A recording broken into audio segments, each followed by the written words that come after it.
गौतम बुद्ध अपने शिष्यों के साथ लगातार यात्रा पर रहते थे। उन्होंने नियम बनाया था कि मॉनसून के मौसम के दौरान उन 2.5 महीनों के लिए आप एक ही जगह पर रह सकते हैं। उन सन्यासियों और भिक्षुओं के लिए जो उनके साथ थे, एक नियम था कि आपको 2 दिन से ज्यादा किसी भी जगह पर नहीं रहना चाहिए। आमतौर पर भिक्षुओं को कई घरों में आसरा दिया जाता था, इसलिए उन्होंने ये नियम बनाया कि 2 रात से ज्यादा आप एक घर में नहीं रह सकते, वरना उस परिवार पर काफी बोझ पड़ेगा। वो 10 लोगों को आसरा दे रहे हैं, आप वहां 1 महीने के लिए मत रुकिए। सिर्फ 2 दिन।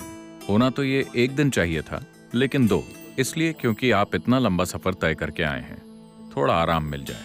लेकिन मॉनसून के मौसम के दौरान उन्होंने कहा कि 2 से 2.5 महीने तक आप एक ही जगह पर रह सकते हैं, क्योंकि मॉनसून के मौसम के दौरान जंगलों के रास्तों से होकर गुजरना खतरनाक होगा और कई लोगों की जान भी जा सकती है।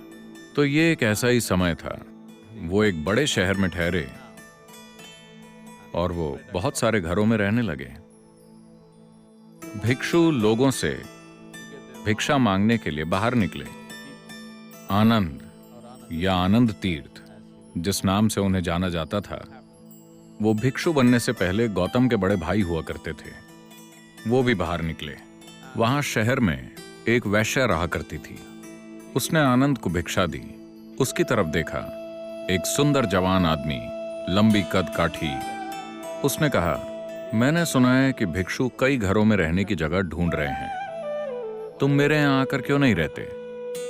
आनंद ने कहा, मुझे कोई दिक्कत नहीं है, लेकिन मुझे बुद्ध से पूछना होगा कि मुझे कहां रहना चाहिए। तब उसने उसे ताना मारते हुए कहा, ओह, तुम अपने गुरु से पूछने वाले हो?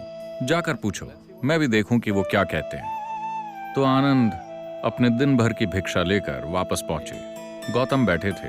वो आए और उन्होंने भिक्षा उनके चरणों में रख दी। सारे लोग जहां भी जाएं, उन्हें भोजन और रहने की जगह का इंतजाम करना था। तो आनंद ने पूछा, इस तरह ये महिला मुझे न्योता दे रही है, क्या मैं वहां रह सकता हूं? गौतम ने कहा, अगर वो आपको इतने प्यार से आमंत्रित कर रही है तो आपको वहां जाकर रहना चाहिए। शहर के लोग जो वहां बैठे थे, उन्होंने कहा, क्या एक सन्यासी जाकर एक वैश्या के घर में रहेगा? बहुत हो गया। ये आध्यात्मिक प्रक्रिया भ्रष्ट हो गई है। गौतम ने उन्हें देखा और कहा, आप इतने परेशान क्यों हो रहे हैं? वो महिला इन्हें न्योता दे रही है, इन्हें वहां रहने दीजिए, इसमें परेशानी क्या है? वो सभी खड़े होने लगे और उन्होंने चिल्लाना शुरू कर दिया। उन्होंने कहा, रुकिए, मैं इस मार्ग पर हूं क्योंकि मुझे लगता है कि ये जीने का सबसे शक्तिशाली तरीका है। अब आप मुझसे कह रहे हैं कि उसके तरीके मेरे तरीकों से ज्यादा शक्तिशाली हैं।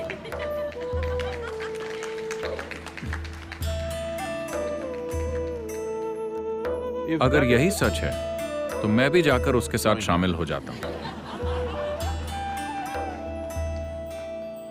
मैं यहां हूं क्योंकि मुझे लगता है कि यह जीने का सबसे अनमोल और शक्तिशाली तरीका है। अगर आपको लगता है कि उसके तरीके मेरे तरीकों से बेहतर हैं, तो मुझे भी वहां जाकर शामिल हो जाना चाहिए, क्योंकि अगर आप एक सच्चे साधक हैं तो ऐसा ही होना चाहिए। अगर आपको कहीं ज्यादा ऊंची चीज मिलती है तो आपको वहां जाना चाहिए। फिर लोग चिल्लाने लगे और कुछ लोग चले भी गए। फिर आनंद गए और उसके साथ रहने लगे। मॉनसून का समय था, बारिश की वजह से ठंड बढ़ जाती है। आनंद ने पतली सी धोती पहनी हुई थी, तो उसने उन्हें एक अच्छा सा रेशम का कपड़ा दिया। उन्होंने खुद को ढक लिया। तब लोगों ने देखा, देखो वो तो गया। उसने बढ़िया खाना बनाया और उन्हें परोसा। उन्होंने खा लिया। फिर शाम को उसने उनके लिए नृत्य किया। वो बैठे रहे, बहुत ध्यान से देखते हुए, पूरी सतर्कता के साथ। फिर जब लोगों ने संगीत सुना, अब तो खेल खत्म। चीजें ऐसे ही चलती रहीं। जब वक्त खत्म हो गया, जब बारिश बंद हो गई, जब जाने का वक्त आया, तब आनंद गौतम के पास आए और उनके साथ एक महिला भिक्षु थी।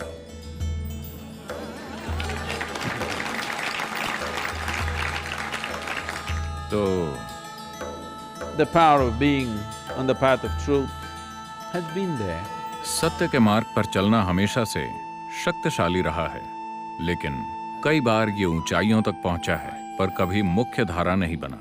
मैं देख रहा हूं कि आज कम्युनिकेट करने की हमारी क्षमता की वजह से, टेक्नोलॉजी की वजह से, इंसान की चाहत, सत्य को खोजने की इंसान के अंदर की स्वाभाविक चाहत, ये कोई सिखाई हुई चीज नहीं है, ये कोई ऐसी चीज नहीं है जो लोगों को सिखाई गई है कि आपको सत्य की खोज करनी चाहिए। ये इंसानी बुद्धि के लिए स्वाभाविक है कि वो सबसे ऊंची चीज को खोजती है। किसी भी इंसान को अगर एक मौका दिया जाए ये चुनने का कि या तो यहां रहिए या वहां, तो वो हमेशा कहेगा मैं वहां रहना चाहता हूं। अभी हो सकता है कि वो यहां फंसा हुआ हो, पर उसकी इच्छा हमेशा सबसे ऊंची जगह पहुंचने की होती है। बात सिर्फ इतनी है कि हमें उसे दिखाना होगा कि शराब के नशे से ऊंची चीज भी होती है, ड्रग्स से ऊंची चीज भी होती है, सामाजिक नाटक में फंसने से ऊंची चीज भी होती है, और किसी से बेहतर बनने की होड़ में भागने से ऊंची चीज भी होती है।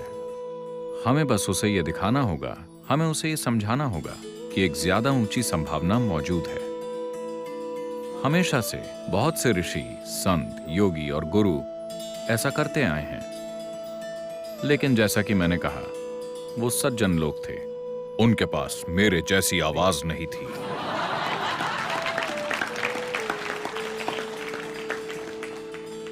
उनके पास माइक्रोफोन नहीं था। उनके पास ऐसे उपकरण नहीं थे जिनसे वो दूर किसी से बात कर सकते। वो सिर्फ इतने ही लोगों से बात कर पाते थे। इसके बावजूद उन्होंने जबरदस्त काम किए। उस समय के हालातों में उनमें से कईयों ने कृपा और ऊर्जा के माध्यम से जबरदस्त काम किए। उन्होंने अपने आसपास के लाखों लोगों को रूपांतरित किया।